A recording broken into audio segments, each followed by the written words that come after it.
Hello friends, વાત કરીએ આપણે હિડન હંગરની.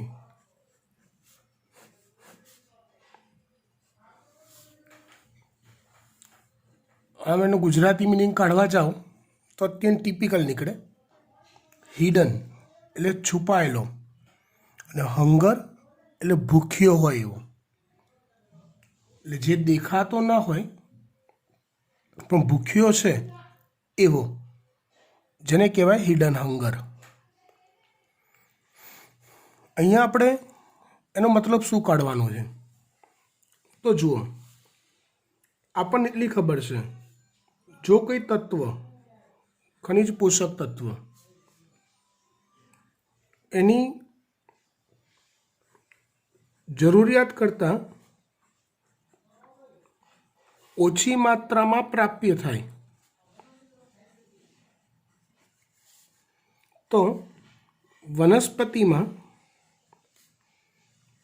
તેની ત્રુટિજન્ય અસરો જોવા મળે. કોઈ તત્વ એની જરૂરિયાત હોય વનસ્પતિને એના કરતાં ઓછી માત્રામાં પ્રાપ્ત થાય, એટલે કે એની ઉણપ સર્જાય, ત્યારે વનસ્પતિમાં એની ઉણપના ચિહ્નો જોવા મળે. રાઈટ? એવી રીતે જો કોઈ તત્વ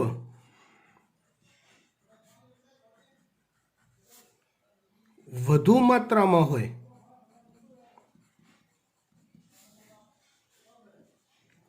તો વનસ્પતિમાં તેની વિષારીતા એટલે કે વધુ માત્રાની અસરો જોવા મળે. ત્રીજું હોય છે એક લેવલ, જેને આપણે કહીએ યોગ્ય માત્રા. તત્વ જ્યારે એની યોગ્ય માત્રામાં અવેલેબલ હોય ત્યારે બધું ફર્સ્ટ ક્લાસ ટનાટન વૃદ્ધિ વિકાસ વનસ્પતિમાં જોવા મળે છે. જો તત્વ તેની યોગ્ય માત્રામાં હોય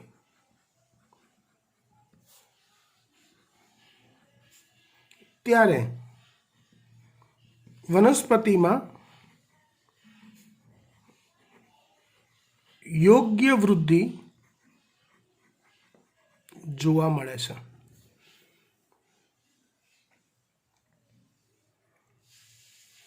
હિડન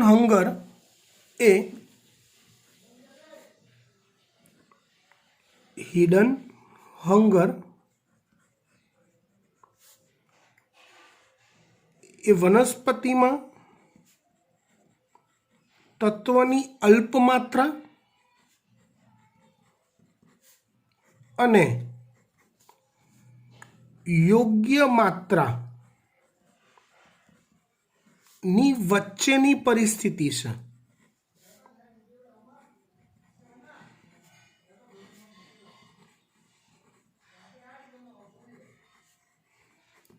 મતલબ ધ્યાનથી સમજવા ટ્રાય કરો કે એ તત્વ એટલી ઓછી માત્રામાં પણ નથી કે જેનાથી વનસ્પતિમાં એની ત્રુટિજન્ય અસરના ચિહ્નો જોવા મળે, પણ જો એ તત્વ હજી વધુ પ્રમાણમાં વનસ્પતિમાં ઉમેરાય તો વનસ્પતિનો વૃદ્ધિ વિકાસ વધુ શ્રેષ્ઠ થાય એવો છે. મતલબ જે યોગ્ય માત્રા એની હોવી જોઈએ એ યોગ્ય માત્રા કરતાં ઓછી માત્રામાં હોય, પણ ત્રુટિજન્ય ચિહ્નો દેખાય એના કરતાં એ વધુ માત્રામાં હોય. તો એવી જે પરિસ્થિતિ સર્જાય, એવા પરિસ્થિતિમાં સર્જાતા હોય એવા તત્વોને હિડન હંગર તત્વો કહેવાય છે.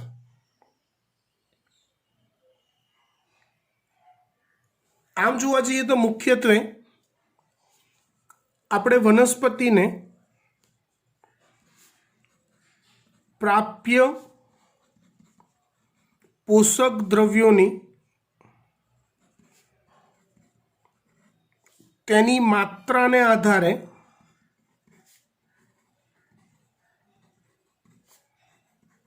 ત્રણ વિસ્તારોમાં વહેંચી શકીએ.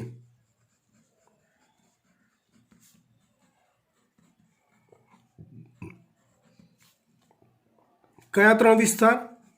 તો એક ત્રુટિજન્ય અસર,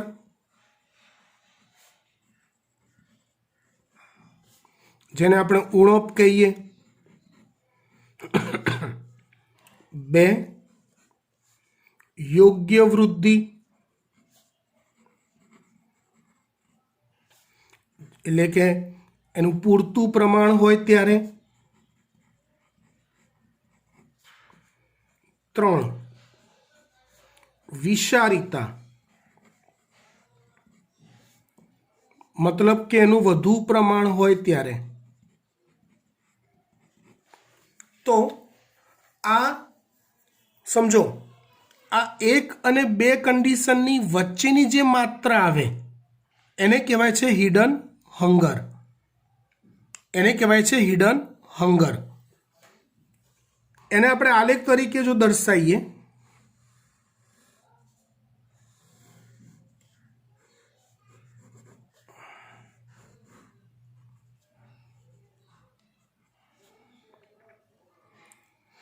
જેમાં એક્સ અક્ષ પર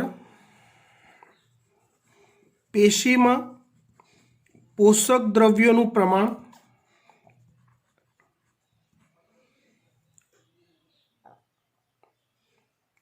વાય અક્ષ પર લઈએ આપણે વૃદ્ધિની ઉપજ,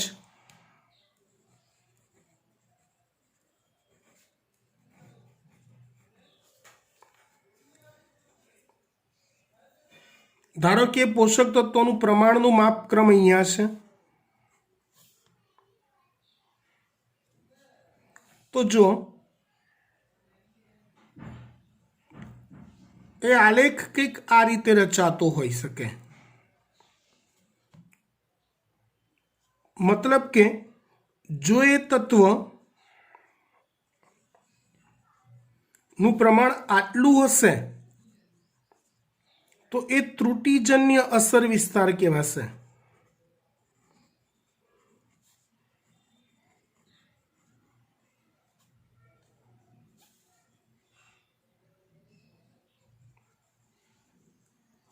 ત્યાર પછી જો આટલું પ્રમાણ હશે એ તત્વનું તો એ છે યોગ્ય પ્રમાણ. એના કરતાં વધુ પ્રમાણ થયું તો એ છે વિષારિતા વિસ્તાર.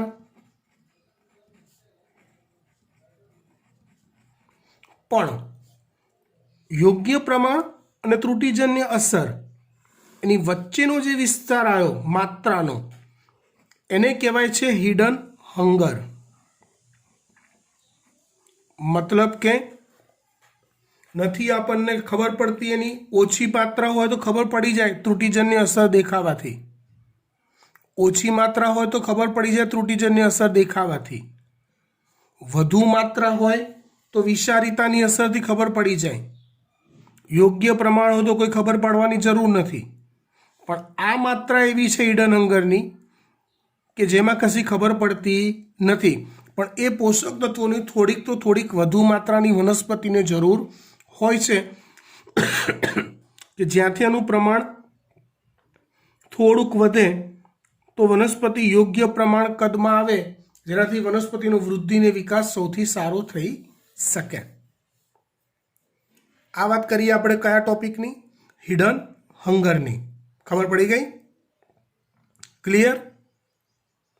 ત્યાર પછી વાત કરીએ આપણે પોષક તત્વોની ગતિશીલતાની ઉણપના ચિહ્નો પર થતી અસર.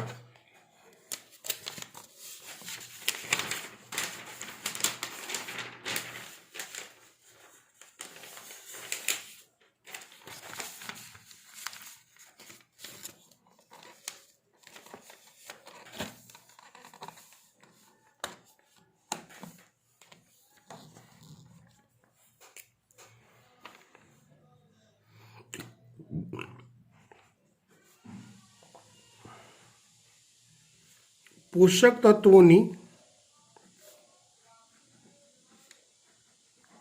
ગતિશીલતાની ઉણપના ચિહ્નો પર થતી અસર.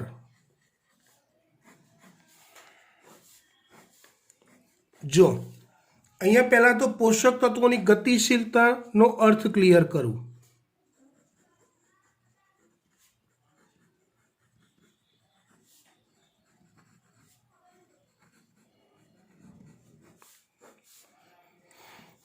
તો યાદ કરો કે જ્યારે પણ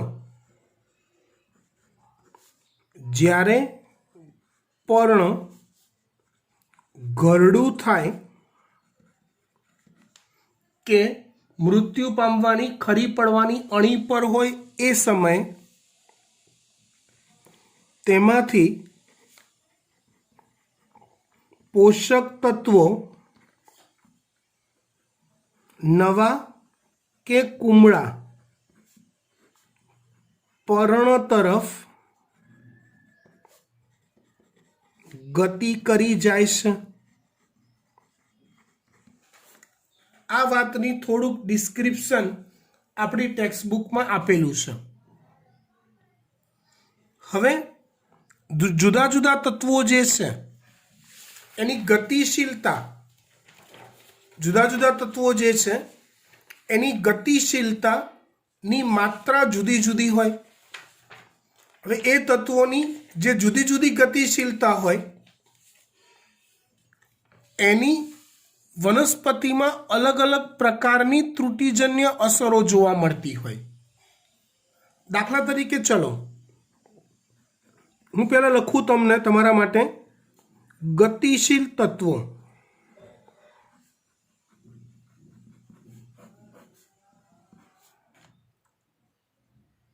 તો ગતિશીલ તત્વો એટલે એવા તત્વો કે જેનું હલનચલન પ્રમાણમાં સારું હોય છે, એવા તત્વો કે જે ઘરડા પર્ણમાંથી કુમળા પર્ણમાં સરળતાથી ટ્રાન્સફર થઈ શકે છે, એવા તત્વોને ગતિશીલ તત્વો કહેવાય. દાખલા તરીકે nitrogen, potassium, phosphorus, chlorine, sodium, zinc, molybdenum આ ગતિશીલ તત્વો છે. તો સમજો આ તત્વો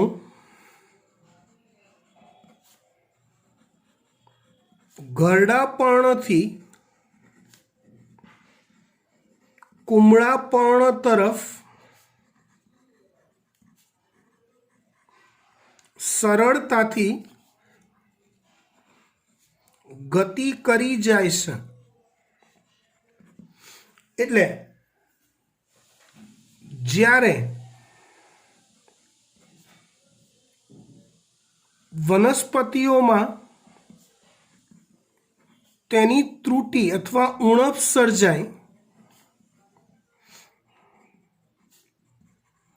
ત્યારે તેની ત્રુટિજન્ય અસરો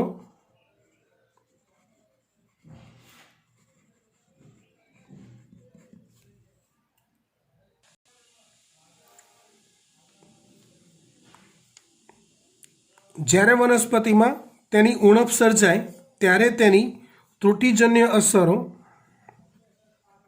ઘરડા અથવા વૃદ્ધ પર્ણમાં વધુ ઝડપથી દેખાય છે.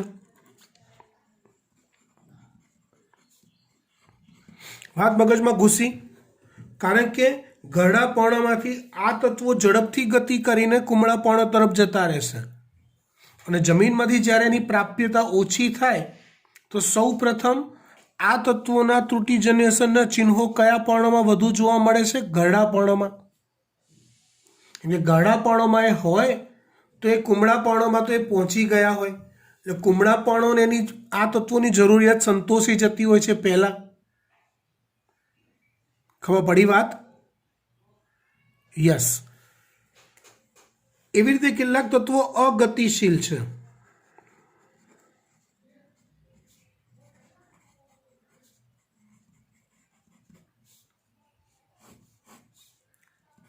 અગતિશીલ તત્વો એટલે કયા છે? તો કે કેલ્શિયમ છે, Fe આયન છે, બોરોન છે, કોપર છે. આ અગતિશીલ તત્વો છે. મતલબ આ તત્વો ખૂબ જ મંદ ગતિએ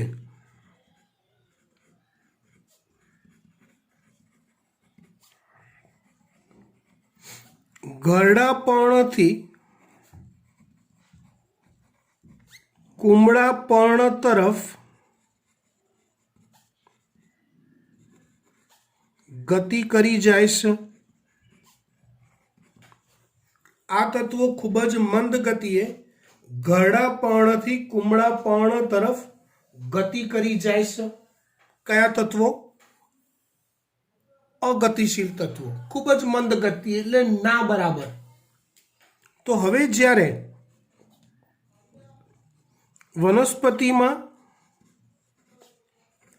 તેની ઉણપ સર્જાય ત્યારે તેની અસર, ત્રુટિજન્ય અસર એ કુમળા પર્ણોમાં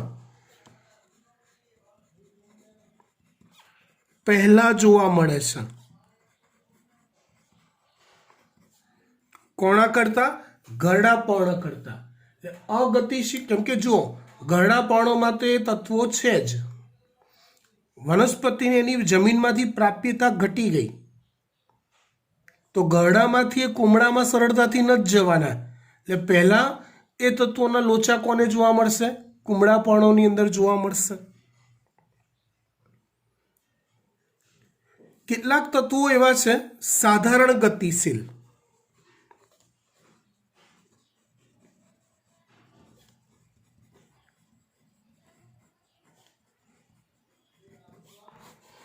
આ બંનેની વચ્ચેના કોણ છે? સલ્ફર અને મેગ્નેશિયમ. આ તત્વો સાધારણ ગતિશીલ તત્વો છે. તો એની ત્રુટિજન્ય અસર અથવા તેની ઉણપ જ્યારે વર્તાય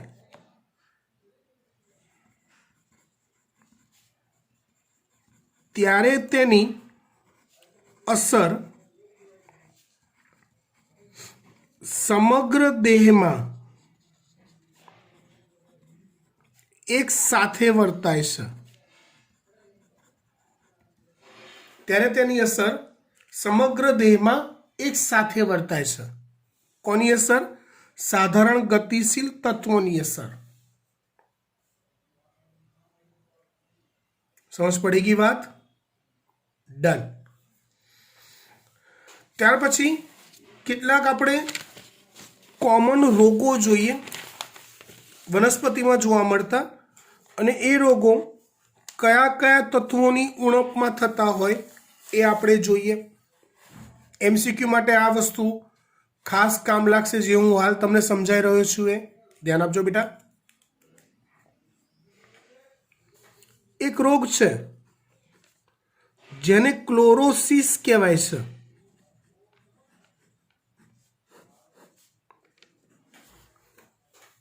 ક્લોરોસિસ એટલે શું?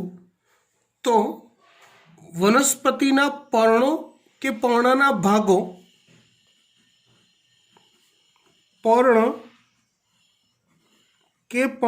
ભાગો અસાધારણ રીતે પીળા પડે તો એ રોગને ક્લોરોસિસ કહેવાય. પર્ણ કે પર્ણના ભાગો અસાધારણ રીતે પીળા પડે.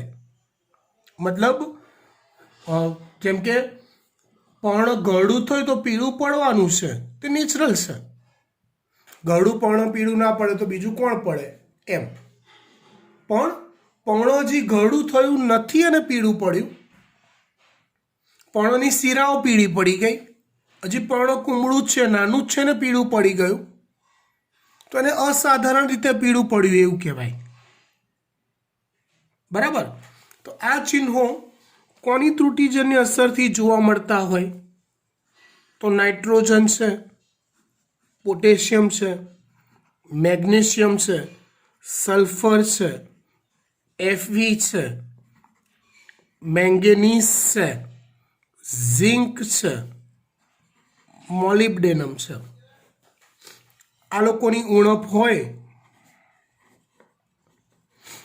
त्यारे क्लोरोसिस रोग जोवा मळे।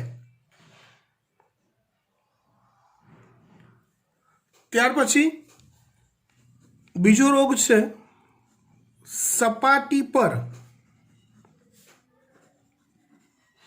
विविध रंगना डाग। હવે આ જે ડાઘ હોય ને એકચ્યુઅલી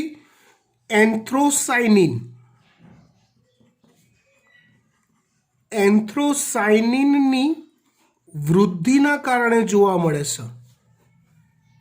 સપાટી પર વિવિધ રંગના ડાઘ એ એન્થ્રોસાયનિનની વૃદ્ધિના કારણે જોવા મળતા હોય છે,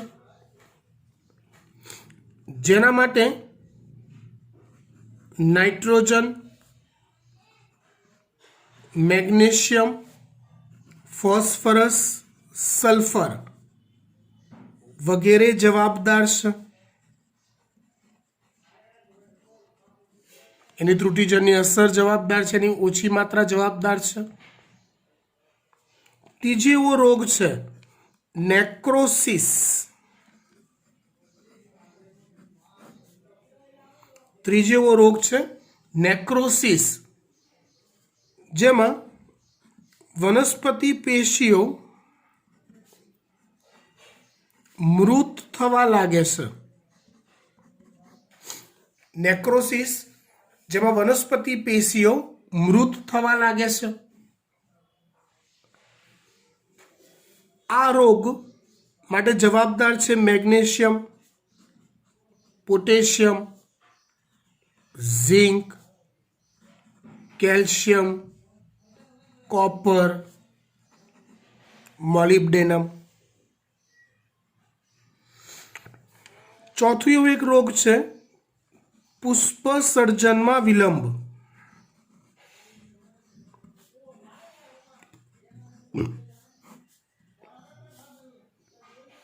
तो एना माटे नाइट्रोजन, सल्फर, मोलिब्डेनम की त्रुटिजन्य असर जवाबदार है।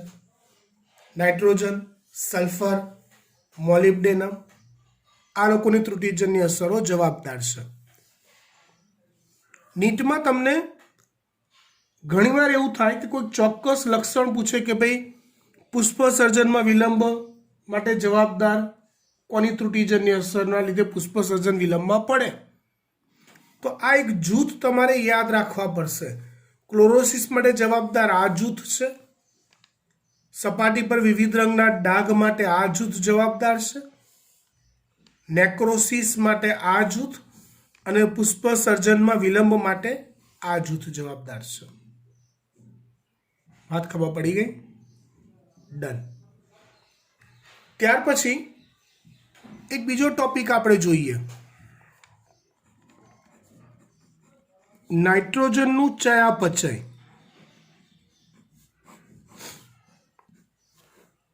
नाइट्रोजन नु चयापचय। तो जुओ बेटा, नाइट्रोजन चयापचय में चौपड़ी में जे विगत आपेली है ए विगत प्रॉपर है, एमां कोई ज इश्यू है नहीं।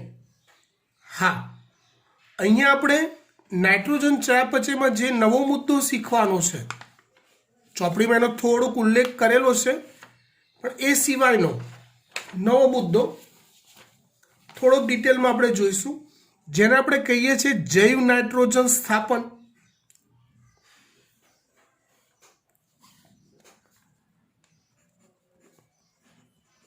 जैव नाइट्रोजन स्थापन। जैव नाइट्रोजन स्थापन एटले सजीवों द्वारा नाइट्रोजन स्थापन थवुं। सजीवों द्वारा नाइट्रोजन स्थापन थवुं। समझो, નાઇટ્રોજનનું પહેલાં સ્થાપન એટલે શું? તો યાર એન ટ્રિપલ બોન્ડ એન જે N2 સ્વરૂપે વાતાવરણમાં જોવા મળે છે. મોટા ભાગના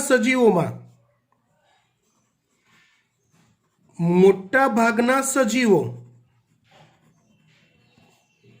ના શરીરના બંધારણ માટે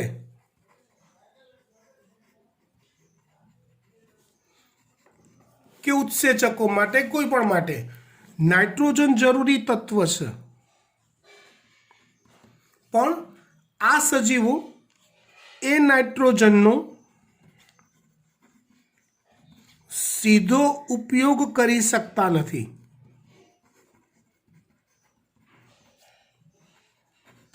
આ સજીવો એ નાઇટ્રોજનનો સીધો ઉપયોગ કરી શકતા નથી. કેમ નથી કરી શકતા સીધો ઉપયોગ? તો કારણ કહું તમને.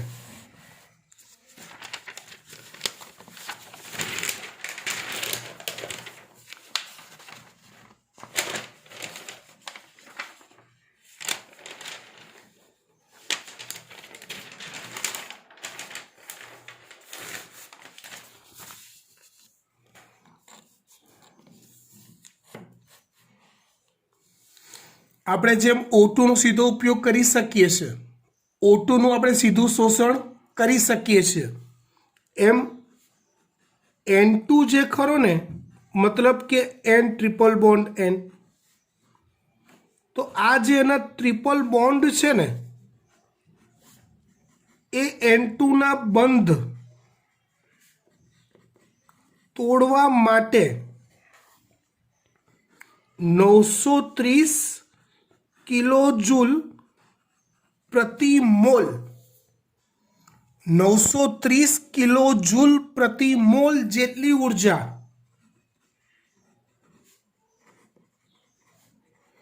જોઈએ આ ટ્રિપલ બોન્ડને તોડવા માટે. આ ખૂબ જ ઊંચું ઉર્જા મૂલ્ય થયું. તો જો સજીવો સીધો N2 વાતાવરણમાંથી શોષી લેતા હોત, જેમ ભગવાને આપણને ઓક્સિજન શોષવા માટે ફેફસા આપ્યા છે, એમ નાઇટ્રોજન શોષવા માટેની કોઈ બીજી કેપેસિટી આપી હોત ભગવાને, તો એ નાઇટ્રોજન શોષાયા પછી એનો ઉપયોગ કરવા માટે આ બંધ તોડવા પડે, તેમાં ખાસી બધી શક્તિ વપરાઈ જતી હોય. માટે બહુ જૂજ સજીવો જ એવા છે કે નાઇટ્રોજનનું સ્થાપન કરી શકે છે. બરાબર. આથી મોટા ભાગના સજીવો નાઇટ્રોજનનું સ્થાપન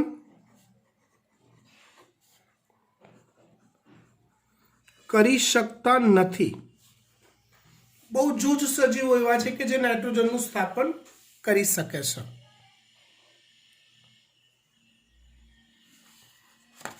કયા સજીવો નાઇટ્રોજનનું સ્થાપન કરી શકે? કયા સજીવો નાઇટ્રોજનનું સ્થાપન કરી શકે? તો એમાં સમાવેશ થાય એક rhizobium bacteria, 2 cyanobacteria, 3 azotobacter. Rhizobium bacteria છે, સાયનોબેક્ટેરિયા છે, એઝેટોબેક્ટર છે, ક્લોસ્ટ્રીડિયમ છે,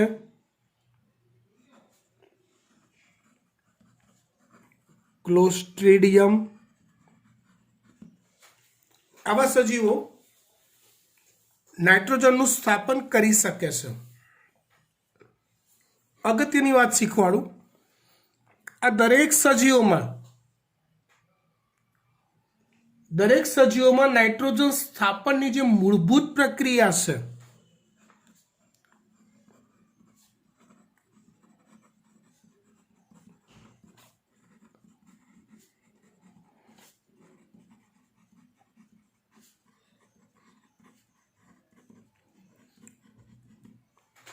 એમાં નાઇટ્રોજન સ્થાપનની જે મૂળભૂત પ્રક્રિયા છે તેમાં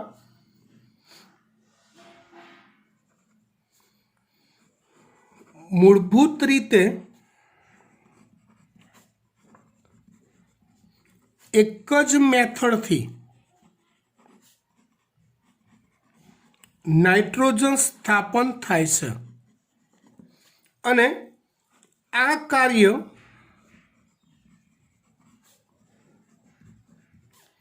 દરેક સજીવમાં એક ઉત્સેચક છે જેનું નામ છે નાઇટ્રોજિનેઝ. દરેક સજીવોમાં નાઇટ્રોજિનેઝ ઉત્સેચક દ્વારા જ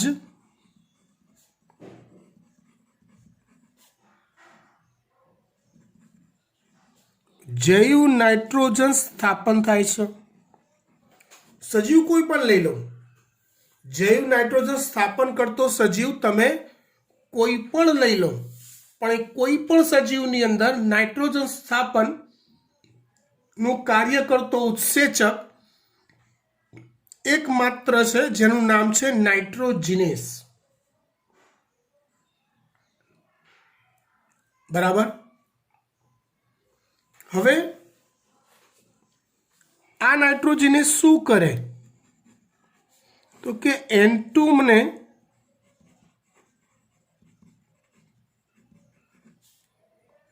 ટુ ટાઈમ NH3 એટલે કે એમોનિયાના બે અણુમાં ફેરવે. નાઇટ્રોજિનેઝ શું કરે તો કે N2 ને બે અણુ એમોનિયામાં ફેરવે. નાઇટ્રોજિનેઝ જે છે ને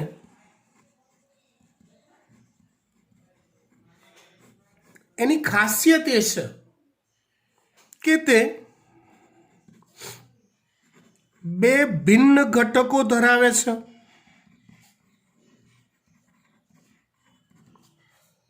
અથવા બે ભાગનો બનેલો છે. એક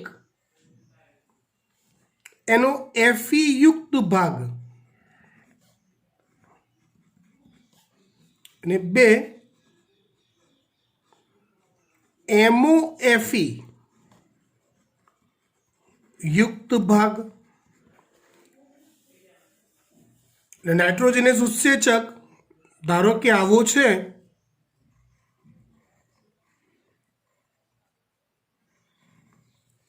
આવો તો એ બે વિસ્તાર ધરાવે છે. એક છે એનો Fe યુક્ત ભાગ પ્રોટીન અને બીજો ભાગ છે MOFE યુક્ત પ્રોટીન. Fe યુક્ત પ્રોટીન અને બીજો ભાગ છે MOFE યુક્ત પ્રોટીન. આ કોની વાત છે? આ નાઇટ્રોજિનેઝની. હવે એના દ્વારા જૈવ નાઇટ્રોજન સ્થાપન કઈ રીતે થાય એ આપણે સમજીએ. સમજો બરાબર.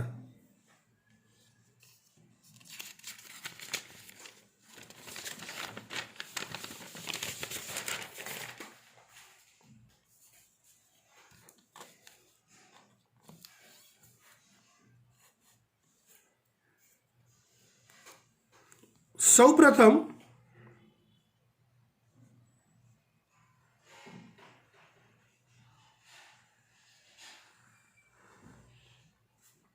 આ નાઇટ્રોજિનેઝ છે,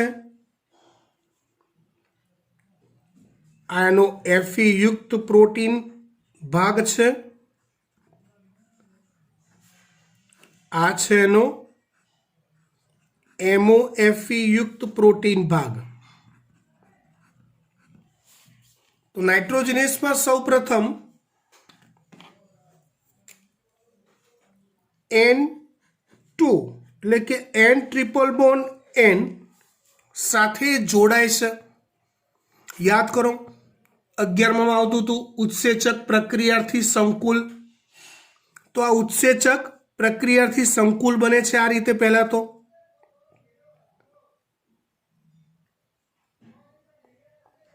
ત્યાર પછી સૌપ્રથમ ફેરેડોક્સિન નામના ઘટકમાંથી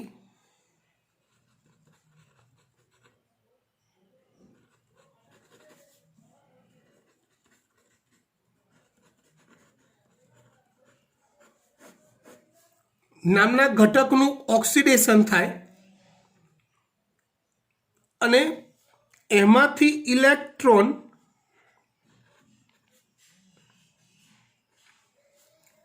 Fe યુક્ત પ્રોટીન ધરાવતા ભાગમાં પ્રવેશે છે. એટલે પ્રક્રિયાનું પહેલું સ્ટેપ એવું થાય, Fe યુક્ત પ્રોટીન ભાગ જે છે નાઇટ્રોજિનેસ ઉત્સેચકનો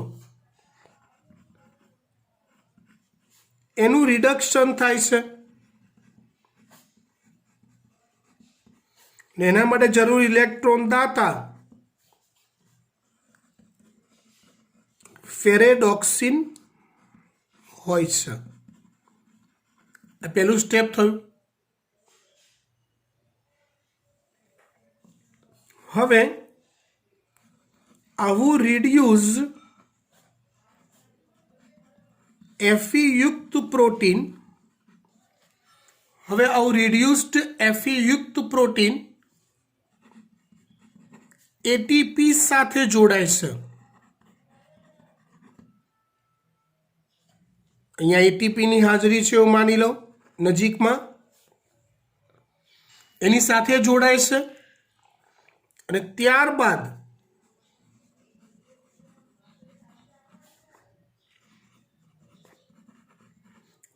MOFE યુક્ત પ્રોટીનને રિડ્યુસ્ડ કરે છે. ઇલેક્ટ્રોન ત્યાંથી એટીપીમાં, ત્યાંથી પછી આ ભાગમાં પ્રવેશે છે, MOFE યુક્ત પ્રોટીનમાં વાળા ભાગમાં પ્રવેશે છે.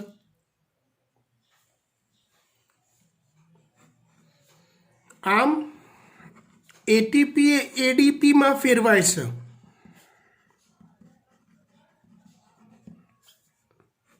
અને MOFE યુક્ત પ્રોટીન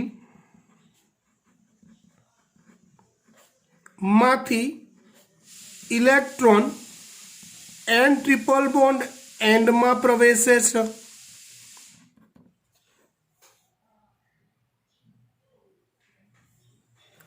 આમ N triple bond and reduced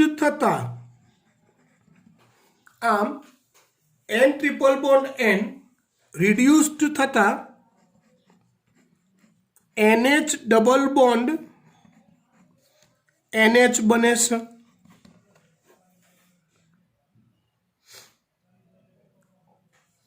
ઉપરોક્ત પ્રક્રિયા 3 વાર થાય.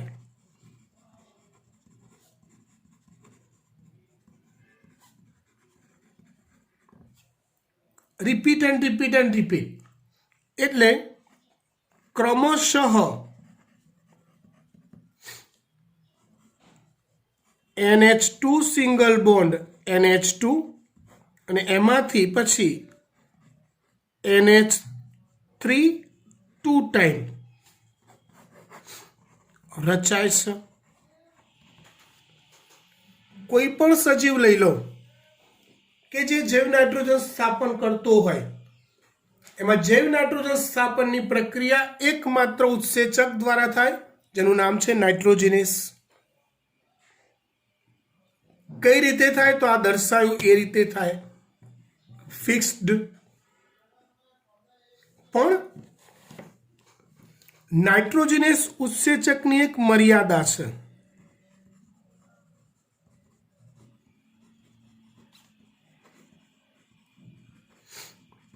આ ઉત્સેચક એ O2 પ્રત્યે સંવેદી છે, મતલબ તે O2 ના સંપર્કમાં આવતા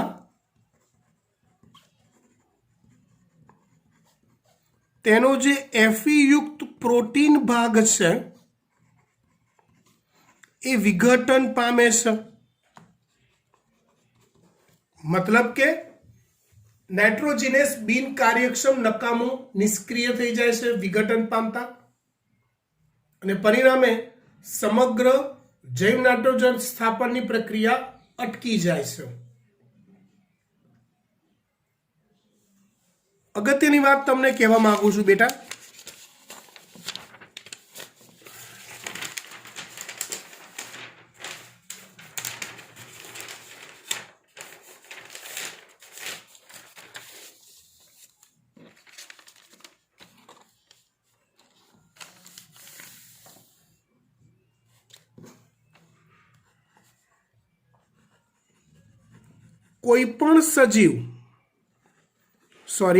કોઈ પણ જૈવ નાઇટ્રોજન સ્થાપન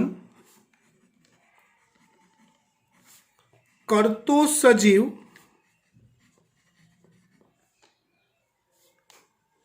નાઇટ્રોજિનેસ દ્વારા જ જૈવ નાઇટ્રોજન સ્થાપન કરે છે, પરંતુ આ જે નાઇટ્રોજિનેસ છે એ O2 પ્રત્યે સંવેદી હોવાથી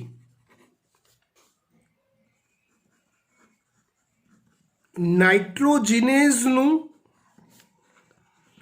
O2 થી રક્ષણ કરવું અનિવાર્ય હોય છે. અલગ અલગ જૈવ નાઇટ્રોજન સ્થાપન કરતા સજીવોમાં આ પ્રક્રિયા એટલે કઈ તો કે O2 દ્વારા નાઇટ્રોજિનેસનું રક્ષણ કરવાની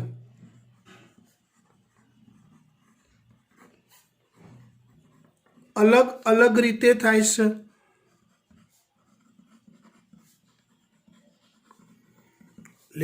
જૈવ નાઇટ્રોજન સ્થાપન કરતા દરેક સજીવમાં નાઇટ્રોજિનેસ કોમન, જૈવ નાઇટ્રોજન સ્થાપન થવાની મેથડ કોમન, ડિફરન્સ શું તો કે નાઇટ્રોજિનેસનું ઓક્સિજનથી રક્ષણ કેવી રીતે કરવું, એ ઓક્સિજન સામે નાઇટ્રોજિનેસનું રક્ષણ કરવાની જે પ્રોસેસ છે એ દરેક સજીવમાં જુદી જુદી હોય છે. સમજી ગયા? ડન. આવતા લેક્ચરમાં અહીંથી આપણે કન્ટિન્યુ કરીશું કે અલગ અલગ સજીવમાં નાઇટ્રોજિનેસનું રક્ષણ કઈ રીતે થાય. ઓકે.